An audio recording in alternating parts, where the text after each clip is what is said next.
तुम्हाला चेहरा देखील आनंद वाट ना मला नुसतं सुरुवातच करी तरी पटाचं ना अशी राहणार म्हणजे आठ किडा पाडणार कोणी नाही शिव कारण ना दिल खुल्लीस ना असणार राहणार काम न विचित लाग जास तुम्हाला सारखा असा साधा बोळालो की पाहिजे हो आनंद यश कीर्तन मागायला मी सहज बोल राहिलो तरी अशी दे राहणार लोक विकास भैया सहज बोल राहिलो तरी लोक अशी राहणार कितला साधा लोकेश येतात आणि तुमले मन पक्की गॅरंटी मन कीर्तन मा जर तुम्ही असं मन मोकळा हाशिली ना कीर्तन हा सणासाठी राहत नाही पण मी जर आहे ना सांगण्याची पद्धत आहे ना ती बदलाई टाकेली थोडं विनोद न झालं लयशने सांगाच त्यांना मागलं कारण असं शे कीर्तन विनोदाचा विषयच नाही आहे पण मी स्वतःले बदलाव आणि राहिलो त्यांना कारण असं आहे रडावणार त्या आजूबाजूमा बी राहणार रव्या तू हास आणणार बन र म्हणतं बरोबर आहे की नाही रडावणारा ते गरमा बी रडाई देतस थोडं हसले पाहिजे नाही का आणि थोडं विनोदाच्या भाषेत सांगण्याचा प्रयत्न करतो आणि मला पक्की गॅरंटी बरं बाबा जर हसणार ना मन कीर्तन मा दिल खोलीस नाही पक्का 6 महिना अटॅक यावा नाही खरंच सांग रे ना तुम्ही जर दिल खोली ना असले ना 6 महिना अटॅकच यावा नाही बाकी ना बाबा म्हणतच होते मग 6 महिन्यानंतर काय करा ना महाराज आखो 50 दी टाका ना जग नाही म्हणल्यावर पैसा निकडे काय टाका ना खरंच चांगले लोक आहेत दादा सगळ्यांना बघून समाधान वाटतं भजनी मंडळ चांगले साऊंड सिस्टीमवाले दादा साऊंड सिस्टीम चांगले वाजवणारे म्हणणारे महाराज चांगले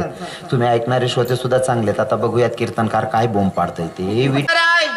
ज्यांची 65 लाखाची जागी लोकांना दान करावी ती तुकोब्बर आहे आणि ती तुकोब्बर आहे या अभंगातून तुम्हा आपल्या जीवांना साधकांना समजवत असताना सांगताय की भैया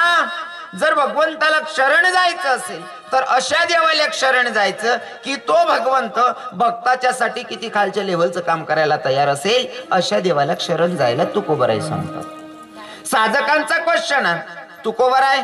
तुम्ही सांगता अशा देवाला शरण जायचं की तो भक्तासाठी किती खालच्या लेवलचं काम करायला तयार असेल खालच्या पातळीचं काम करायला तयार असेल अशा देवाला शरण जायला सांगतात पण असा देव आहे तरी कुठं आणि कोणता आहे तुकोबरायांनी पटवत असताना तर भारीच पटवलं असं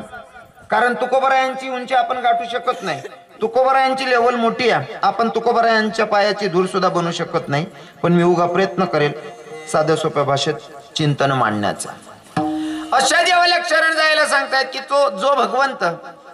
भक्तासाठी किती खालच्या लेवलचं काम करायला तयार असेल अशा देवाला शरण जायला तुकोबराय सांगतात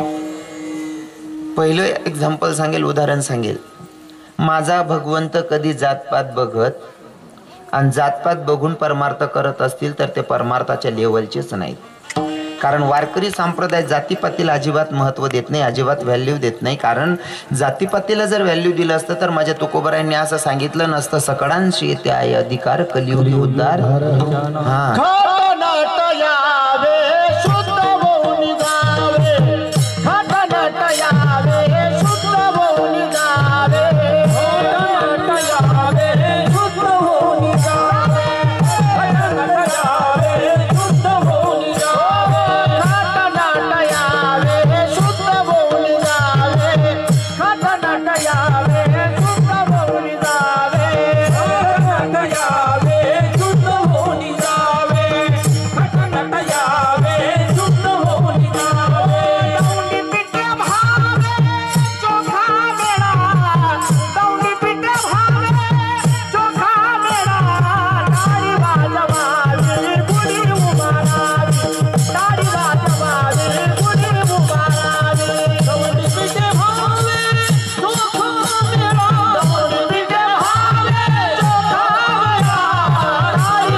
बाबा गोड प्रमाण घेतलं खटनट यावे शुद्ध होऊनही जावे कारण ही जी गंगा आहे ना भगवत चिंतनाची जी गंगा आहे या गंगेमध्ये स्नान करा आणि शुद्ध होऊन जा असं संतांचं मत आहे हा काही लोक आहे ना काही लोक गंगेत स्नान करायला जातात आपलं पाप धुण्यासाठी हा तिथंही एक कवीने भारी भजन लिहिलंय बर कभी प्यासे को पानी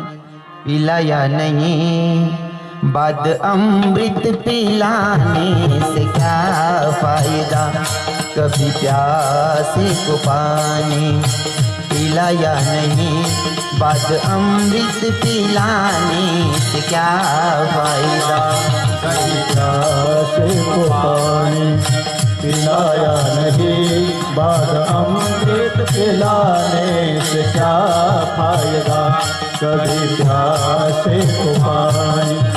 पिलाया नहीं, बाद अमृत पिलाने से क्या फायदा। गंगा ने हरिद्वार काशी गया, गंगा नहाते हुए ख्याल आ गया। गंगा नहाने हरिद्वार काशी गया, गंगा नहाते ही मन में ख्याल आ गया। तन को धोया मगर मन को धोया नहीं, लाख गंगा नहाने से क्या फायदा। कभी प्यासे को पानी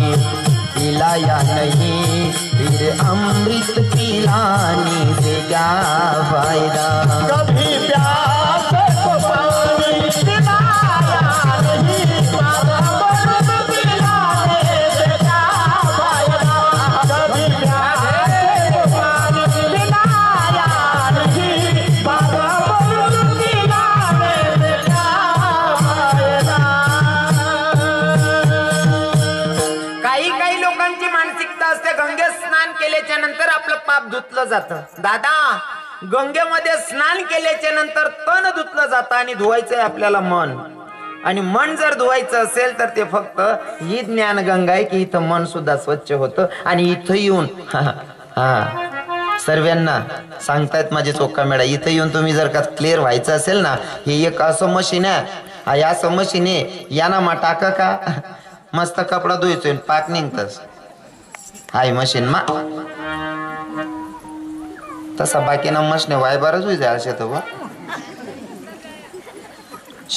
बोलू नका नार बोलू नका रे दादा, तुम्हाला पाय पडस रे, नका बोला रे। कनीच तर किडा पाडान करतात आता उभा आहेत, आता येईन बसा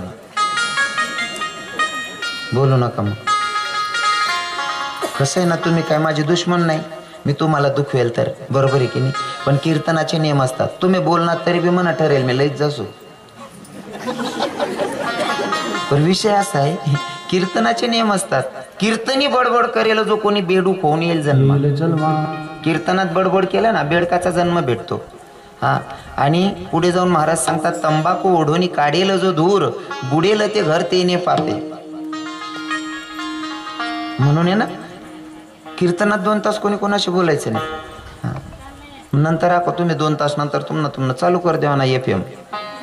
पण 2 तास कोणी कोणाशी बोलू नका। मायबाप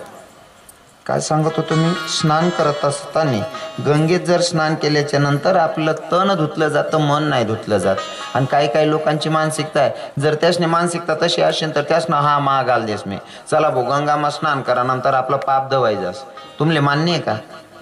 आणि जर पाप धुवायचं चला, पण ते पाप धुवायवर सुद्धा आपले भोग नशे। कसं? गंगेत स्नान केल्याच्या नंतर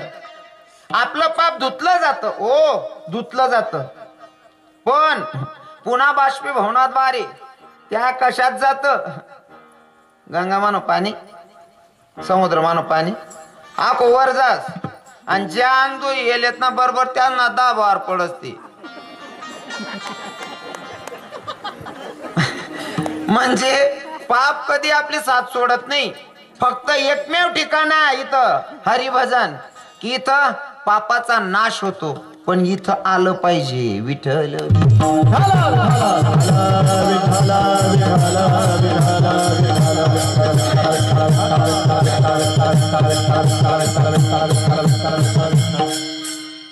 माझ्या वारकरी संप्रदायानं जातीपातीला अजिबातच व्हॅल्यू दिलेली नाही, महत्व दिलेले नाही, पण काही लोक जातीपाती बघतात। तुम्ही बघता की नाही मला माहित नाही, कारण या गावात मी पहिल्यांदा प्रवेश केलेला आहे। मला तुमच्या गावाचं किंवा परिसरातलं काहीच माहित नाही, पण मला सत्यता मांडायला आवडते। काही लोक जर वाटणं महाराज माल बोलना भाऊ, एकसाठी कीर्तन राहतच नाही। कीर्तनकार म्हणजे रेडीमेड कपडान दुकान रास, कीर्तनकार म्हणजे रेडीमेड कपडान दुकान रास, ज्यान मापनं बसणं त्यान गाले निघ जाणं, वायबार डोकं का धंदा करा नाही। जातीपातीला अजिबात महत्व दिलेलं नाही। आणि ज्या लोक उजी जातपात करत ना बाकी नाच नाही जिराई बी दिनी मनात देवली मालकान त्याच ना घरनं पाणी चालत नाही हो आपण ती गलीमा सुद्धा पाय ठेवतात असं आहे का 35 वरीस ना पोऱ्या घ्या पोरच भेटली नाही तर करलंय ना काय हो पाहते हो मोठला कराय ना महाराज मग तवय तुला काय रोग लाग गई हा ते मोठला कराय ना हा म्हणजे उघड्या भाषेत जर सांगायचं म्हणलं तर फटणे लगी तो भजने लगा विठ्ठल विठ्ठल